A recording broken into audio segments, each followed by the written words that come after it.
장애인 문화복지신문 제391호 제9면 기사입니다. 신상진 시장 성남시 1인 가구 행복한 삶 직접 챙긴다. 성남시는 중원구 하대원동 100번지에 전국 첫 직영체제의 1인 가구 지원시설인 힐링 스페이스를 설치해 7월 18일 문을 열었다. 개소식은 이날 오후 2시 신상진 성남시장과 성남시의회 의장, 지역주민 등 100여 명이 참석한 가운데 열려 테이프 커팅식, 힐링 토크 혼자가 아니야 등이 진행됐다. 신 시장은 1인 가구 지원시설이 있는 전국 25곳, 서울 24광명 1자치구나 단체 중에서 해당 시설을 직접 관리 운영하는 곳은 성남시가 처음이라면서 힐링 스페이스는 성남 전체 가구의 32.6%를 차지하는 1인 가구가 혼자서도 행복하고 즐거운 삶을 정책적으로 뒷받침하는 곳이 될 것이라고 말했다.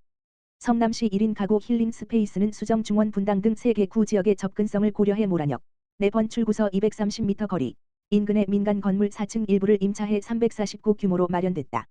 이곳엔 커뮤니티 홀, 심리 상담실, 2개, 동아리실, 2개, 다목적실, 세미나실 등의 시설이 들어섰다. 총 4명의 직원이 상주해 1인 가구 자조 모임을 제도적으로 지원해 활성화하고 여가, 문화, 취미 등의 동아리 활동 지원, 심리 정서 치유 사업, 욕구에 맞는 맞춤형 복지 사업을 편다.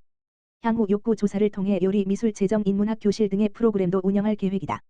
전화 예약, 가만 전화기 지역번호 031-729-1757-9 후 찾아오면 음악 감상, 영화 상영, 독서, 심리상담 등의 서비스도 이용할 수 있다. 힐링 스페이스는 성남시에 거주하거나 지역 내 직장을 다니는 24세 물결표 쌓인 64세의 1인 가구면 누구나 이용할 수 있다. 문 여는 시간은 평일 오전 9시 30분부터 오후 9시 30분까지다. 시는 운영 성과가 좋으면 힐링 스페이스를 1인 가구 총괄 지원센터로 하고 분당과 수정 지역에 거점 지원센터를 설치하는 방안을 검토하기로 했다. 성남시 독서 소외계층 아동 집에 책 배달합니다. 성남시는 해오름 도서관, 중원구 중앙동, 을 통해 독서 소외계층 아동 집에 책을 배달해주는 찾아가는 책 여행 서비스를 펴고 있다고 17일 밝혔다. 수정 중원지역 28개 동행정복지센터에서 추천받은 한부모 다문화 조손가정의 아동 20번지명에게 2달에 한 번씩 희망도서 25 물결표 쌓인 50권을 여행용 가방, 캐리어에 담아 직원들이 직접 각 집에 배달하는 방식이다. 2달간의 대여 기간이 끝나면 다시 책을 가지러 간다. 이와 함께 권장 도서 목록을 제공해 어린이 수준에 맞춰 즐거운 독서 활동을 유도한다. 권장 도서는 전문기관의 추천을 받아 매달 500여 권씩 선별하는 나이별, 교과 과정별 세계 명작 동화, 문학상 수상작 등이다. 시는 2019년 처음 이 서비스를 시작해 도입 첫해 60명에 1300권, 2020년 75명에 1801권, 2021년 62명에 1533권, 지난해 45명에 1149권의 책을 배달했다. 부모와 함께 도서관을 방문해 독서 생활을 할 형편이 되지 않는 아동에게 책을 가까이 하는 계기를 만들어 저 큰 호응을 얻고 있다. 신상진 성남시장 사회복지시설 기근속자 은퇴 휴가 30일 제공 전국 최초. 신상진 성남시장은 14일 사회복지시설에 30년 이상 장기 근속한 퇴직 대상자에게 은퇴 준비를 위한 휴가 30일을 제공하겠다고 밝혔다. 신 시장은 은퇴 휴가 30일 제공은 성남시가 전국에서 처음으로 도입하는 사업이라면서 이런 내용을 포함한 성남시 사회복지사 등의 처우 개선을 위한 새 개년 종합계획을 수립해 시행하기로 했다고 말했다. 종합계획은 2025년 말까지 총 172억 7,800만 원을 투입해 성남 지역 내 227곳 사회복지시설 종사자 1,691명을 대상으로 한 근무 환경, 교육훈련, 보수 수준, 지위 향상 등 4개 분야의 16개 사업을 추진한다는 내용이 담겼다. 추진 사업 중 5개는 신규 사업이다. 전국 최초로 시행하는 30년 이상 장기 근속한 퇴직 대상 사회복지사에게 은퇴 준비 휴가 30일 제공, 사회복지시설 종사자 심리상담, 정부 평가 최우수기관 성과급 300만 원 지원, 처우개선위원회 구성 운영, 사회복지시설장 채용 기준 강화 등이 해당한다. 다른 3개 사업은 개선하거나 보완해 지속한다. 사회복지시설 종사자 연 300명 문화체험 지원, 시간외 근무수당 연간 총량제 시행, 성남시 조례로 설치된 사회복지시설 종사자의 지역 내 다른 복지시설 이직대 경력 100% 인정 등이다. 이외에 건강검진비 1인당 30만 원, 상해보험비 1인당 2만 원, 처우 개선비 월 5만 원 지원, 복리후생비, 기관별 5만 물결표 쌓인 13만 원, 지원사업 등은 계속 시행한다. 시는 성남시 사회복지사 등의 처우개선위원회를 여러 차례 열어 전문가 의견을 수렴하고 성남시 사회복지사협회와 지속소통해 이번 종합계획을 수립했다. 신상진 성남시장은 처우개선 사업을 지속 추진해 현장에서 근무하는 사회복지사들이 행복하게 일할 수 있는 여건을 만들겠다면서 이를 통해 시민들에게 제공하는 복지서비스 질을 더 높이게 될 것이라고 말했다. 성남시 2023년 경기도 종합체육대회 유공시민기관 35명 표창. 성남시는 지난 4월과 5월 열린 2023년 경기도 종합체육대회의 성공적 개최에 공을 세운 35명의 유공시민과 기관 대표의 13일 표창장을 수여했다. 표창 수여식은 이날 오후 2시 성남시청 한누리에서 진행됐다.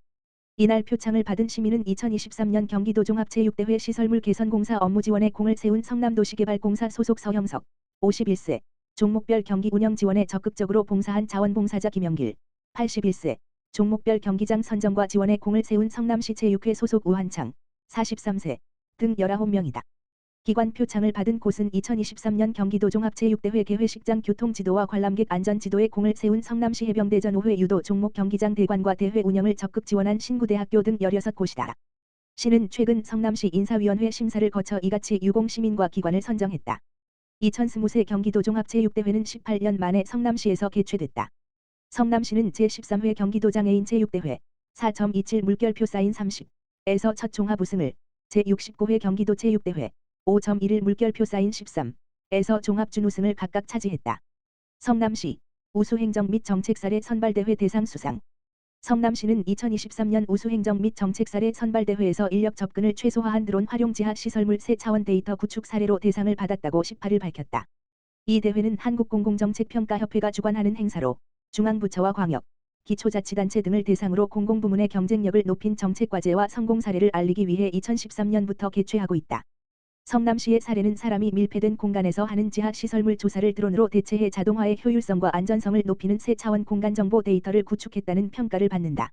시는 최근 6개월간 산성대로, 둔촌대로 등 9구간의 지하 하수관로 조사 과정에 드론을 투입해 해당 데이터를 구축했다. 드론으로 촬영하는 영상과 라이다 측량은 사람이 직접 조사로 놓칠 수 있는 오류를 최소화해 정확성을 높이는 장점도 있다.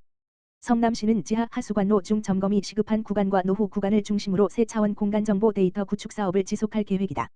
성남시의 우수행정 및 정책 사례는 한국공공정책평가협회가 연내 발간하는 우수 성공 사례집에 수록된다. 시 관계자는 우수행정 및 정책 사례 선발대회에서 수상은 2013년 대회 첫해 시민과 함께하는 자연환경 모니터 양성 및 운영으로 우수상을 받은 이후 10년 만에 쾌거라면서 혁신적인 행정과 정책 사례를 지속 발굴 추진해 내 차산업 특별도시 성남의 위상을 더욱 높여나가겠다고 말했다. 수원시 2023년 수원시 인권교육 세미나 개최. 수원시가 17일 수원 컨벤션센터에서 수원시 인권교육 현황과 시민 인권교육 활성화 방안을 주제로 2023년 수원시 인권교육 세미나를 열고 수원형 시민 인권교육 프로그램 발굴 방안을 논의했다.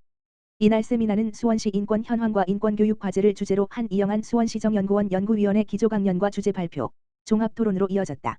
이영한 연구위원은 지난 4월 수원시 20물결표 쌓인 69세 시민 1000명을 대상으로 한 인권 실태조사 분석 결과를 소개하고 인권교육 활성화를 위한 정책을 제언했다. 조사 결과 응답자의 36.3%가 본인이나 가족 지인이 인권 침해 차별을 경험이 있다고 답했다. 차별의 이유는 나이가 많거나 적다가 46.2%로 가장 많았다. 또 전체 응답자의 45.5%가 인권교육을 받은 경험이 있었고 인권교육 장소, 중복 응답은 학교 58.0%, 직장 56.3%, 공공기관 19.8%, 시민단체 6.4%였다. 인권교육에서 다루길 원하는 내용은 인권침해 시 대응 방안이 53.6%로 가장 많았다. 이영한 연구위원은 시민 대상 인권교육 활성화 수원시 인권담당관 역할 확대 수원시 이주민 인권실태 발굴, 지원 양성평등 교육 활성화 수원시 인권지표 개발 사회적 약자 등 목적별 인권실태조사 시행 비정규직 노동자 인권보장, 처우 개선 수원시민을 위한 안전권 확대 등 정책을 제안했다. 변남순 수원 YWCA 팀장, 시민교육의 인권을 담다, 정서희 인권교육온다 상임활동가, 지역 인권교육의 새로 고침, 정한별 경기도 장애인권익공호기관 인권증진팀장, 인권교육, 장애인 인권침해 예방을 위해 효과적인 대안이 될 수 있는가, 이혜선 소담장애인 자립지원센터 사무국장, 장애인권교육의 질적 향상을 위한 과제, 원선욱 수원여성회 성평등교육센터 파도 강사, 인권교육으로 풀어내는 젠더 이슈, 전혜진, 수원여성의전화 활동가, 여성폭력 없는 성평등 세상을 위한 교육활동, 유현숙 수원평화나비 인권강사, 여성, 역사를 말하다, 이미경 수원시 청소년 성인권센터장, 청소년 성인권을 위한 양육자 성인지감수성 교육, 킨메이타 수원이주민센터 대표가 주제 발표를 했다. 김희경 수원여성회 상임대표가 토론회 좌장을 맡았다. 장성근 수원시 인권위원회 위원장은 환영사에서 시민인권교육을 위한 수원시와 인권교육단체의 협력이 더 확대되길 바란다고 말했다. 수원시 관계자는 2023년 수원시 인권실태조사 결과와 인권교육단체의 의견을 바탕으로 지역적 사회적 인권 이슈를 반영한 수원형 시민 인권교육 프로그램을 발굴할 것이라며 지속해서 세미나를 열어 인권침해 예방을 위한 인권교육 추진과제를 발굴하고 보편적 인권문화 확산을 위한 시민 인권교육 추진체계를 마련하겠다고 밝혔다.